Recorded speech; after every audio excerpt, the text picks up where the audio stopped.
s'empresse de rentrer chez elle, elle a hâte d'ajouter une nouvelle pièce à sa collection rare et très particulière. Et mes herbiers, comme je les appelle, c'est l'endroit où je mets mes feuilles de papier toilette.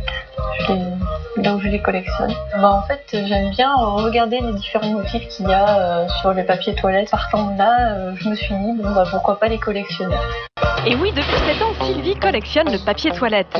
Classique, à motif ou flashy, elle en possède 335 modèles différents. Là, nous avons un exemple, bleu et blanc, orange et jaune.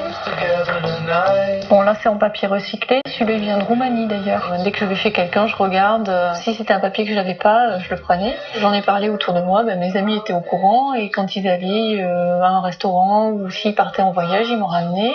On pense à moi quand on va aux toilettes. Une passion plutôt inattendue, mais c'est loin d'être terminée. Car le papier toilette, c'est maintenant l'objet des inventions les plus étonnantes. Nous sommes au Portugal où est produit ce qui se fait de plus innovant. L'homme que vous voyez à l'allure d'un styliste de mode, mais lui, la haute couture, c'est avec le papier toilette qu'il la pratique. Il est le PDG de cette entreprise et il tient à nous montrer ce qui a fait le succès de son usine. Et là, c'est une première, c'est un produit qu'on pourrait dire absurde, parce qu'il est noir, mais c'est très intéressant. Tout le monde me demandait pourquoi on faisait un papier toilette noir quand on l'a lancé.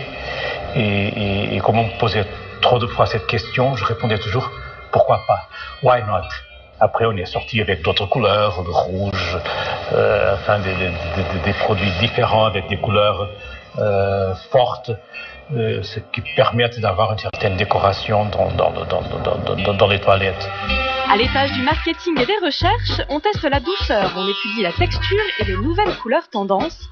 Ici, on travaille papier toilette, on pense papier toilette, et les rouleaux font partie du décor jusqu'au best-seller soigneusement conservé sous cloche. Avant d'arriver à la phase de production, tout commence par ces énormes tas de papier. Car dans cette entreprise, la majeure partie du papier toilette est issue du recyclage. Journaux, magazines, même les chèques enregistrés par les banques vont devenir des rouleaux pour nos toilettes. Au niveau de la production, nous utilisons des fibres vierges, des fibres recyclées mélangées avec de l'eau. Après, le papier il va être séché, il va être enroulé dans les grosses bobines mères qui font jusqu'à 2000 kg par bobine, c'est-à-dire l'équivalent de 24 000 rouleaux de papier hygiénique. Les bobines mères ne représentent qu'une couche de papier, mais tout ce qui fait la douceur d'un papier toilette, c'est bien sûr le nombre d'épaisseurs. Ces énormes rouleaux sont donc écoulés pour finir dans les petits que l'on retrouve chez soi. On prend les bobines mères, on utilise 2, 3, voire 4 épaisseurs pour fabriquer les petits rouleaux de papier hygiénique que nous allons par la suite emballer dans les formats par 6, par 12, par 24. Dans cet entrepôt, 24 000 palettes sont stockées, soit l'équivalent de 4 millions de rouleaux. C'est la moitié d'une journée de consommation en France. Pourtant, notre consommation n'a pas toujours été aussi importante. C'est ce que nous explique une historienne pas comme les autres, Sabine Bourget, qui nous accueille dans sa pièce préférée. À l'époque de l'Antiquité, les gens ils se servaient de coquillages, de mousse, de feuilles, je dirais un peu de ce qui leur tombait sous la main et d'eau bien sûr. Et puis alors on pense que le papier toilette a peut-être été inventé parce qu'il y a certaines traces en Chine à partir du XIVe siècle. Et après, ça s'est de plus en plus développé. À partir des années, disons, 70-80, ça a été quand même beaucoup plus la grande fantaisie, puisque d'abord il y a eu du papier de couleur, blanc, rose, vert, mauve. Et puis après, à partir des années 90-95, là c'est la grande fantaisie. Et on passe vraiment à un stade carrément plus glamour, beaucoup plus ludique. Tellement ludique que pour épater ses amis, Christine est toujours à la recherche de la dernière tendance. Salut Eric. Ça va? Ouais, et toi? Ouais, très bien. Alors, qu'est-ce que tu peux me présenter comme nouveauté? Une petite soirée ce week-end, mais japonaise. Quoi, en fait? Soirée japonaise. Ouais, tu vois, c'est vraiment le détail. On peut jouer sur le drapeau japonais. Génial. Tu vois, fond blanc, avec fond rouge, génial. Fond blanc, fond rouge. Mais après, il m'en faudrait peut-être un deuxième. Et sinon, j'ai pensé à celui-ci. On va très bien. Petit galet. Japonais. Première vente, je pense que c'est le papier toilette noir. Vraiment qui fonctionne bien.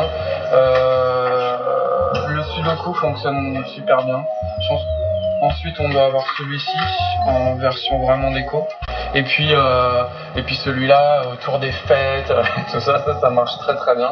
On peut utiliser des papiers de couleur et dans ses toilettes, ça fait tout de suite plus sympa. Et en plus, c'est vrai que c'est un geste, quand on offre ça à ses amis ou à sa famille, c'est aussi un geste de bien-être, et ça veut dire qu'on prend soin aussi des gens. Que c'est pas juste du papier toilette un peu acheté à bas prix en grand magasin, mais ça veut dire aussi je prends soin de toi jusque dans les toilettes, et c'est beaucoup quoi. Enfin, c'est un message. Une attention qui a un prix. Compter 5 € le rouleau, c'est plus de 10 fois plus cher qu'en grande surface. Mireille Etienne Brunel fait-elle une utilisation plutôt étonnante du papier toilette? Elle en fait des robes de mariée. Alors quand je suis dans un café, je vais dans les toilettes, au lieu de prendre un chiffon, je prends le papier toilette pour m'essuyer. Ah, je dis celui-là il est bien, mais par petits morceaux, il est parfait. Quand il est trop épais avec des fleurs et des petits dessins, alors celui-là je le prends pas. Alors, pour en faire une robe, on fait déjà une structure en voile, par exemple comme ça, et par-dessus on pose le papier toilette avec de la colle, un pinceau, en petits bouts pour faire de la matière comme si c'était un parchemin. Cette robe, c'est du recyclage, donc elle est à 1 500 €. Voilà. Mais non, le papier toilette ne rapporte pas d'argent, mais on s'amuse. S'amuser, voilà le nouveau credo du marché du papier toilette.